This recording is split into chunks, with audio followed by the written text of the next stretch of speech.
Très belle victoire et très belle prestation ce soir de nos joueurs du Paris Saint-Germain. 4-1 face à Amiens. Et franchement, beaucoup d'enseignements et beaucoup de choses positives pour une fois qu'on va expliquer dans cette vidéo. À part les 2 blessures, encore une fois, que vraiment ça c'est vraiment fatigant et saoulant, de Diallo et de Thiago Silva. On ne sait pas combien de temps ça va durer, mais au niveau du jeu, de l'état d'esprit et de ce nouveau système de jeu, c'est quand même vraiment incroyable ce qui se passe depuis ce match à Madrid et ce 4-2-2-2 qui a été instauré par Leonardo et pas par M. Tuchel, parce que ce qu'il faut savoir, c'est que M. Tuchel, après le match à Madrid, nous avait expliqué que c'était impossible de jouer à 2 au milieu, que ça déséquilibrait complètement le milieu de terrain de jouer à 4 devant, et on ne sait pas ce qu'a dit Leonardo à Mbappé et Neymar après le match face à Montpellier. Ce recadrage a été notamment fantastique. Depuis, on joue en 4-2-2-2. Depuis, Neymar et Mbappé n'arrêtent pas de défendre. Limite, c'est trop. Ils n'arrivent pas de revenir au milieu de terrain, revenir défendre.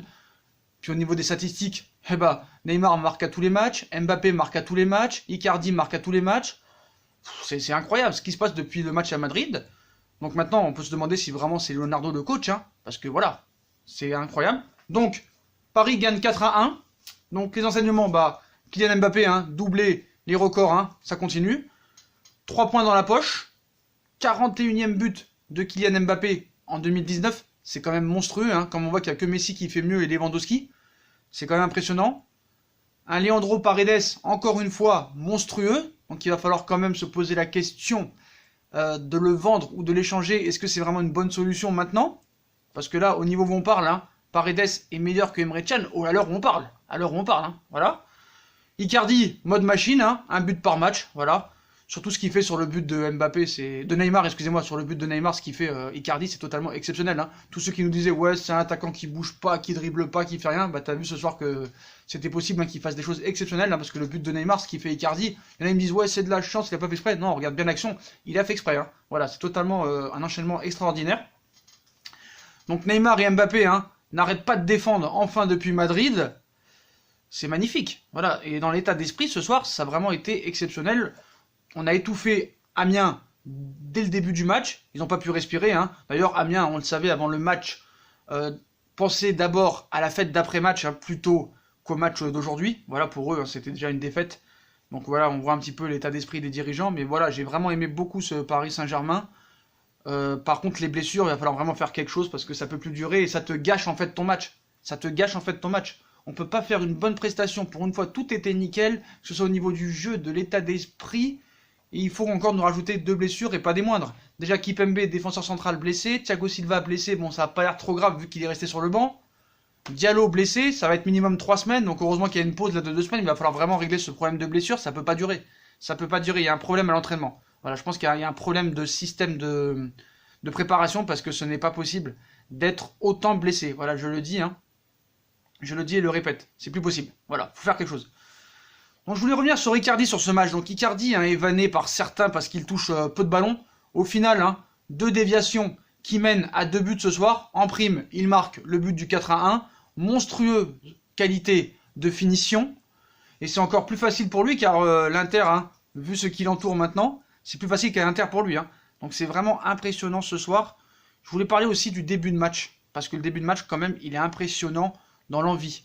Parce qu'on a vu depuis le Paris Saint-Germain, on l'a vu depuis le début de saison, que Paris, quand il marquait et quand il menait au score assez vite dans le match, ça s'arrêtait complètement de jouer. Et depuis ce recadrage par Leonardo, et ce match à Madrid, ou plutôt face à Montpellier, depuis le match à Montpellier, c'est totalement magnifique au niveau du comportement. On est sérieux, on multiplie les occasions, le quatuor offensif se trouve de mieux en mieux. Amiens prend des risques dans la position de son bloc au début, mais semblait déjà cramé au bout d'une demi-heure de jeu, vu l'intensité qu'a donné le Paris Saint-Germain dès le début du match. Donc voilà, plus d'efficacité et de réussite devant, c'est ça qui est aussi important. Voilà, avant il fallait 15 milliards d'occasions pour mettre un but, et là que tu vois, maintenant, une occasion sur 2, tu la mets. Voilà. Par rapport à l'entrée de Verratti, je voulais parler de Verratti, donc Verratti on sait très bien, il est très important au milieu de terrain, il n'y a pas de souci. Mais je me demande, ça fait combien de temps maintenant que Marco Verratti ne récupère presque plus un ballon? Voilà, quand il était ses tacles dans le vent, je sais pas à quoi il pense, mais voilà, c'est bizarre. C'est vraiment bizarre. Donc vraiment, moi, je suis aussi impressionné ce soir par Paredes. Il faut noter le match parce que c'est certes, Di Maria, il est toujours aussi bon. Voilà, Di Maria, c'est l'un des meilleurs Parisiens lors des dernières saisons, surtout cette année. Toujours combatif, toujours en train de courir, toujours en train de se battre. Voilà, c'est toujours les mêmes matchs. Neymar, c'est un but par match. Mbappé, c'est 1 ou 2 buts par match. Les 4 de devant, on connaît leur qualité. Mais je voulais parler un petit peu des autres joueurs. C'est important. Donc, on a parlé de Verratti notamment. Bon, la blessure au ischio-jambier de Diallo, c'est dommage parce qu'il commençait vraiment à s'installer dans l'axe à côté de Thiago Silva. Et là, ça vient tout gâcher. Ça vient gâcher une dynamique. C'est vraiment dommage. Moi, j'ai envie de souligner la super attitude des joueurs. Hein. On aurait dû en mettre beaucoup plus de buts ce soir, mais bon, c'est déjà pas mal. Franchement, c'est très très beau. Mais les blessures, ça continue. Voilà, défense tranquille. Navas qui a fait son arrêt décisif comme d'habitude. Hein. C'est seulement le deuxième but qu'il prend au Parc des Princes. Il faut quand même le noter. Voilà, pas trop de perte de balles. Vraiment, état d'esprit des joueurs très bon. Voilà, en espérant plus, encore plus dans les mois qui arrivent. Mais vraiment, c'est vraiment pas mal ce qui se passe. Je voulais parler de Neymar. Neymar aussi, hein, buteur. Neymar est bel et bien de retour. Hein. Maintenant, c'est clair et net. Ça y est, hein, ça se voit. Il prend enfin du plaisir sur le terrain. Il enchaîne les passes décisives et les buts. Hein. C'est complètement bien. Voilà. Il faut juste espérer que son pied droit, maintenant, le laisse tranquille. Mais voilà, le trio Neymar, Mbappé et Icardi, je voulais aussi en parler. Donc, il commence à se trouver vraiment de vrais automatismes dans le jeu. Hein. Les trois ont été déjà décisifs au bout de 50 minutes de jeu. Et la qualité de transmission de l'Argentin est somptueuse aujourd'hui. Hein. Connexion parfaite. Voilà, même connexion parfaite des 4. Voilà, c'est incroyable. Puis on se semblait diriger, je voulais parler un petit peu de Paredes, hein, on semblait se diriger vers un départ de Leandro Paredes cet hiver. Finalement, la donne, est-ce qu'elle pourrait changer? Voilà, sa montée en puissance est vraiment impressionnante quand on compare les performances à celles d'il y a quelques mois, voire l'année dernière. C'est peut-être une aubaine pour lui qui continue, hein, donc voilà. Par contre, ce qui m'énerve, c'est les blessures. Je voudrais parler des blessures, parce que voilà, au niveau du jeu, ce soir, Paris a été vraiment très bon. Victoire qui abuse 1-1, sans débat, très bon état d'esprit, très bon style de jeu. Ce 4-2-2-2 est en train de prendre. Mais voilà, par exemple, Abdou Diallo, qui a été touché à l'arrière de la cuisse, juste après avoir simplement contrôlé un ballon. Il va falloir espérer que cette trêve hivernale soit l'occasion réellement de remettre en question les préparations physiques des joueurs, parce que là c'est une hécatombe depuis le début de saison. Il ne faut pas que ça continue comme ça, parce que sinon on va se retrouver vraiment en difficulté encore une fois. Retenons les questions et les choses du passé, voilà. Donc après au niveau du quatuor offensif, moi franchement à tous les matchs c'est décisif. À tous les matchs, tu en as au moins un des 4, voire les 2, voire les 3, voire les 4 qui marquent. C'est quand même impressionnant. Donc Neymar pour Mbappé, Mbappé pour Neymar, Icardi pour Neymar. C'est facile ce football avec ce quatuor-là, hein, franchement. Voilà, donc ils les ont achevés, superbe attitude. Et voilà, on est sérieux, on a multiplié les occasions et le quatuor offensif se trouve de mieux en mieux. C'est vraiment beau ce soir ce qui se passe. Et vraiment, il y a beaucoup de choses positives qui sont en train de se mettre en place depuis ce match contre Montpellier qui avait été catastrophique. Mais voilà, maintenant aussi, il y a des problèmes de riches au niveau de l'attaque, il y a du banc. Et au niveau de la défense centrale, maintenant, il va falloir se poser la question. Kipembe, Diallo, Thiago Silva blessé, même si c'est pour des petites durées, il va falloir quand même faire attention. Il y a un mercato hivernal qui arrive, même si c'est pas la priorité, la défense centrale. Se retrouver avec un Kehrer titulaire en défense centrale, on sait très bien que c'est la copine à Monsieur Tourelle, ça risque de devenir problématique. Voilà. En tout cas, c'est la fin de l'année. Là, apparemment, l'état d'esprit, le problème est entre guillemets réglé. On va voir si ça continue. On va voir si cette trêve internationale, ou cette trêve, excusez-moi, hivernale, ne va pas freiner l'état d'esprit et la bonne conduite du Paris Saint-Germain. En tout cas, bravo à Leonardo d'avoir réglé ses problèmes. Et puis ceux qui pensent que c'est grâce à Tourelle qu'on joue bien comme ça et que ce nouveau système de jeu a été mis en place, vous êtes dans la naïveté.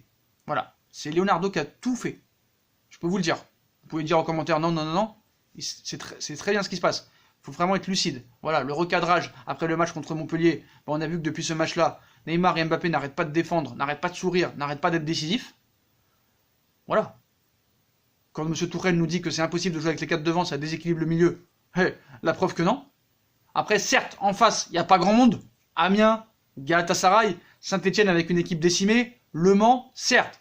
Mais à l'arrivée, c'est minimum 4 buts par match. Minimum. Eh oui. 5, 4, 9, 13, 17. 17 buts en 4 matchs depuis que ce nouveau système de jeu a été mis en place. Voilà.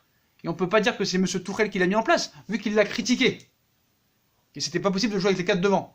Parce que monsieur maintenant veut 5 changements par match. Voilà. Il n'a pas compris que c'est tout le monde qui joue tous les 3 jours. Liverpool a joué 2 matchs en 2 jours. Donc voilà. À un moment donné, il faut qu'il arrête de mettre des excuses. Il faut qu'il prenne en compte aussi sa technique et les erreurs qu'il fait. Mais ça, il n'arrive pas à le faire. C'est toujours la faute des autres. Mais voilà, en tout cas, moi, ce que je retiens, c'est les 3 points. Un Paredes de mieux en mieux. Un quatuor offensif exceptionnel de match en match. On a un renard, on a un créateur, on a un finisseur, on a un joueur qui va à 200 à l'heure. On a un battant. Donc, Di Maria, Mbappé, Icardi, Neymar. Un milieu de terrain, Paredes qui monte en puissance. Gay qui va revenir. Donc maintenant, Marquinhos, il va retrouver l'axe, hein, normalement, hein, si Diallo et Thiago Silva, les blessures sont un peu longues. Mais voilà, en tout cas, on va rester quand même humble, on va rester tranquille, on va pas s'enflammer, surtout pas. Mais voilà, ça finit bien. L'année finit bien. Maintenant, il va falloir repartir. Maintenant, c'est là que ça va être décisif. Janvier, février. On sait que c'est là que Paris Saint-Germain a les débuts du problème. C'est là que Paris Saint-Germain a encore beaucoup de blessures. On a eu tellement de blessures là, que là maintenant on va toujours avoir peur à chaque match. Et on va se mettre dans la prévention à chaque fois. Donc il va falloir vraiment maintenant là, cet hiver, après que le mercato soit bouclé, réfléchir en interne vraiment à des systèmes de préparation autres. Parce que là c'est pas possible autant de blessures. Voilà les postos. Donc victoire du Paris Saint-Germain 4-0.